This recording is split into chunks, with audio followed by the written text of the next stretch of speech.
안녕하세요. 헬스케어 산업 내 다양한 인물을 만나 이야기를 들어보는 DP 초대석 시간입니다.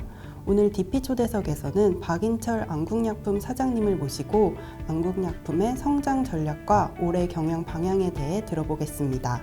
안녕하세요. 네, 안녕하십니까? 저희 데일리팜 독자분들께 인사 한번 부탁드릴게요. 네, 안녕하십니까? 새해 복 많이 받으십시오. 안국약품 대표이사 박인철입니다.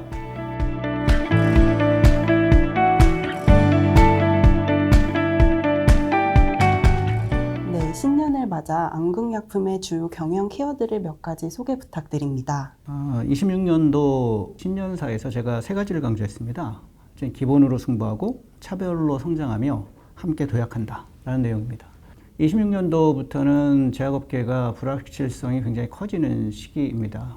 그럼에도 불구하고 제약회사 기본을 잃지 말자. 제약회사 기본은 우수의약품을 생산해서 환자에게 공급함으로써 질병을 치료하는 그 목적이 있다. 그 기본을 잃지 말자가 첫 번째가 되었고요.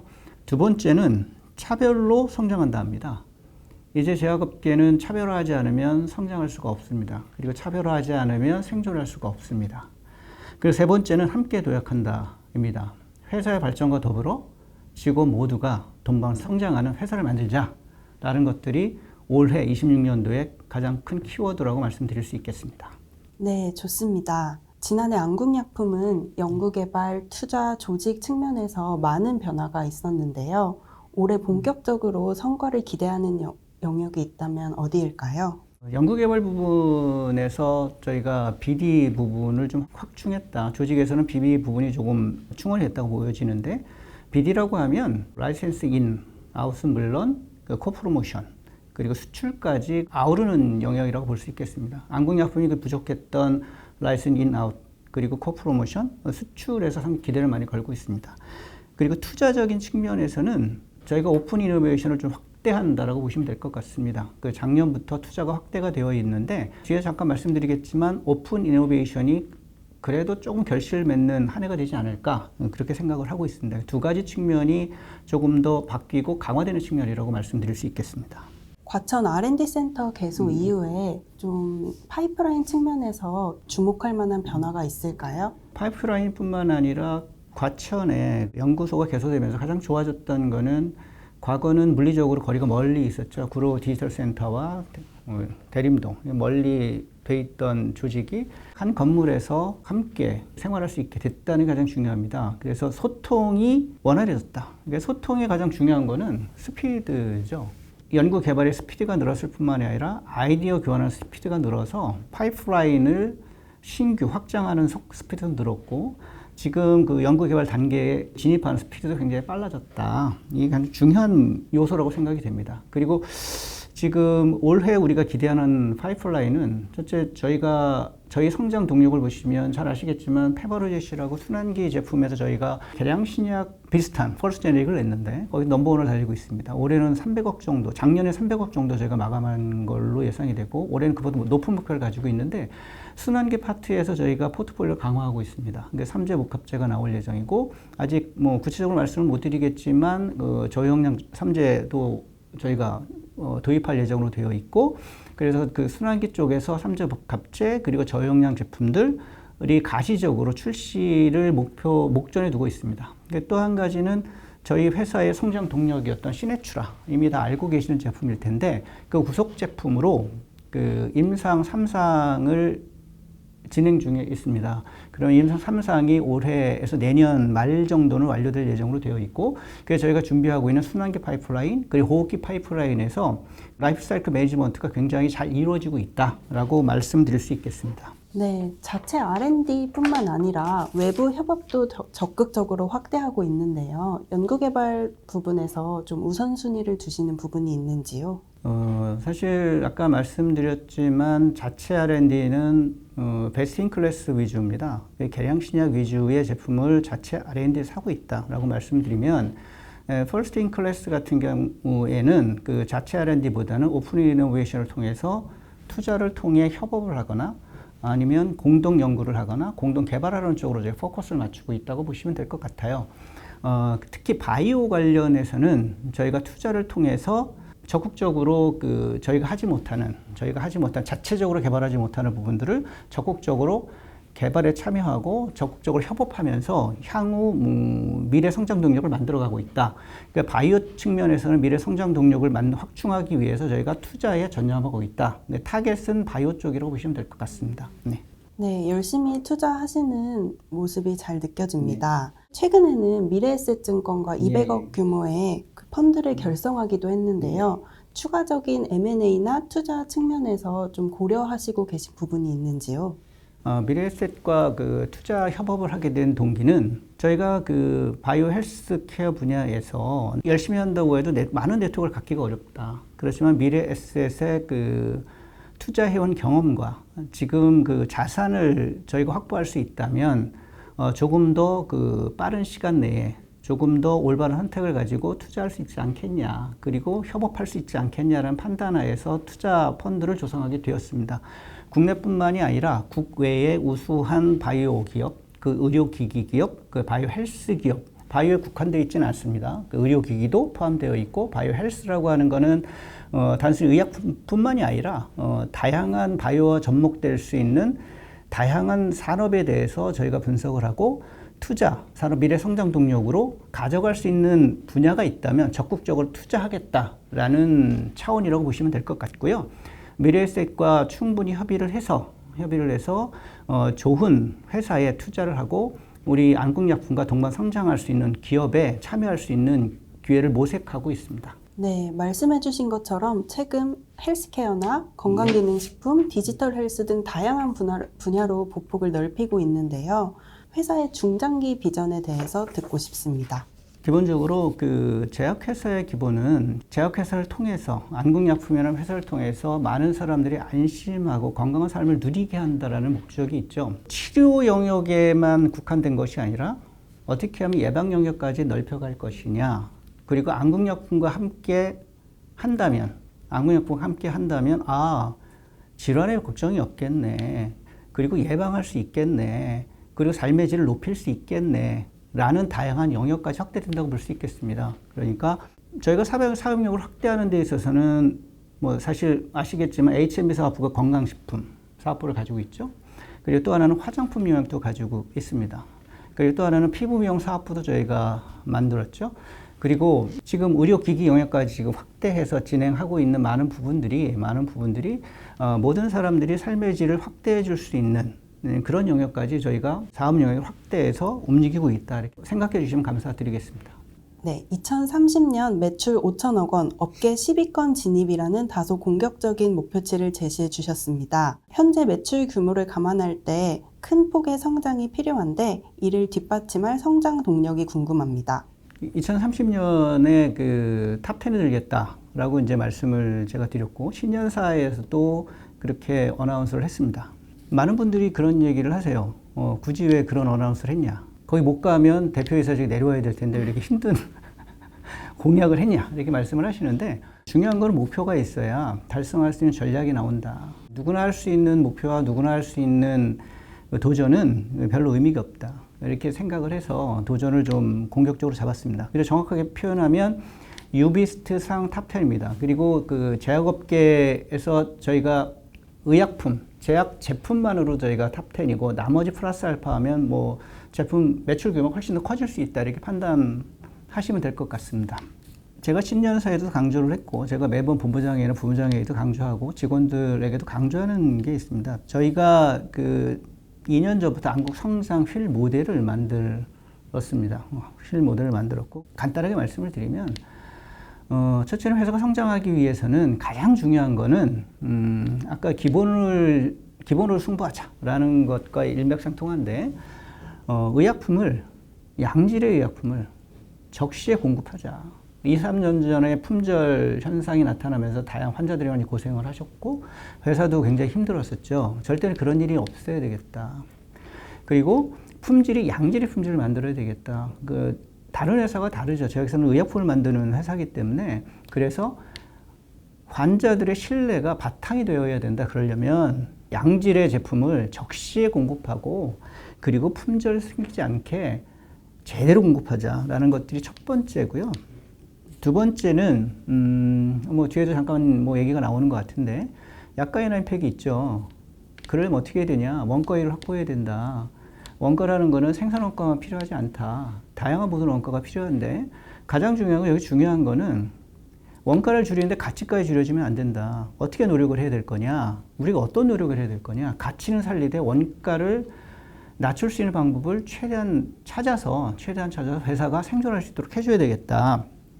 라는 생각을 가지고 있습니다. 그리고 세 번째, 가장 중요하죠. 아까도 서두에서 말씀드렸지만 차별화해야 되겠다. 그러니까 제품의 차별화만 필요하냐? 생산의 차별화도 필요하고 마케팅의 차별화도 필요하고 대표에서도 차별화해야 되고 모든 재무도 차별해야 되고 모든 본부에도 차별해야 된다. 구성원 우리가 420명인데 420명 모두가 각자의 위치에서 차별화된 생각을 가지고 있어야 된다. 그래야지만 회사가 성장하고 발전할 거다라고 생각을 하고 있습니다. 그리고 마지막으로는 겁니다. 고객의 경험을 늘려준다라는 거거든요. 고객 경험을 늘려준다는 건 뭐냐면 우리가 가지고 있는 현재의 고객보다 다양한 고객을 만들어야 된다. 그러니까 사업력의 확장이 되겠죠. 그래서 지금 2030년까지 저희가 하고자 하는 거는 제대로 제품을 만들겠다. 제대로 제품을 만들겠다. 그리고 두 번째는 원가율을 확보해서 회사의 생존력을 높이겠다. 세 번째는 차별화로 안국약품 스스로가 다른 제약회사보다 선두에 달려보고 싶다.